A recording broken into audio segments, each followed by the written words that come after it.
આજ તો અમે નીકળી જતા કેશોદ ખરીદી કરવા. જો કેટલી બધી વસ્તુ લઈને આવી. આ બધું તો આપણાથી માન ઉપડતું હતું. તો હાલો હું તમને બધાને એક પછી એક બધી વસ્તુ બતાવું કે આજ મેં હું ખરીદી કરી. જો આ બે વસ્તુ તો દરવાજામાં નાખવા હાટુ લીધી ને આમાંથી જો આપણે પહેલી વસ્તુ આ કંકાવટી લીધી હતી. આ તમને કેવું લાગી કમેન્ટ કરીને કહેજો.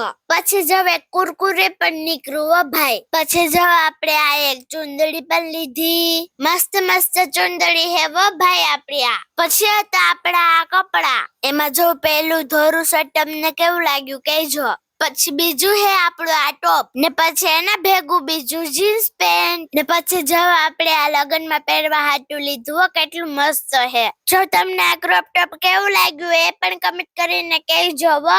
ને પછી હતો આ બ્લેક કલર નો ડ્રેસ ને હજી એક હતો આપણો આ ટોપ ને એના ભેગું બ્લેક કલર નું પેન્ટ ને છેલ્લે આ બીજું ટોપ ને એના ભેગી કોટી ને એવું બધું હતું હો ભાઈ. ને જો એટલી વસ્તુ આપણે લીધી એમાંથી તમને કયા કપડા ગમ્યા કમેન્ટ કરીને જરા કહેતા જજો હો. ને હવે આપણે આપણી માએ હકલી લઈએ. આપણે ઉખડું તો એટલે આપણે જ ભરવું પડશે ને ભાઈ. તો ફટાફટ આપણે બધું કમ્પ્લીટ કરી લીધું ભાઈ. ને તમને અમારા આ વિડીયો પસંદ આવ્યો હોય તો વિડીયોને લાઈક કરી શેર કરીને અમારા અકાઉન્ટને ફોલો કરી દેજો. તો મળીએ આવતા બ્લોગમાં. Bye bye, take tech.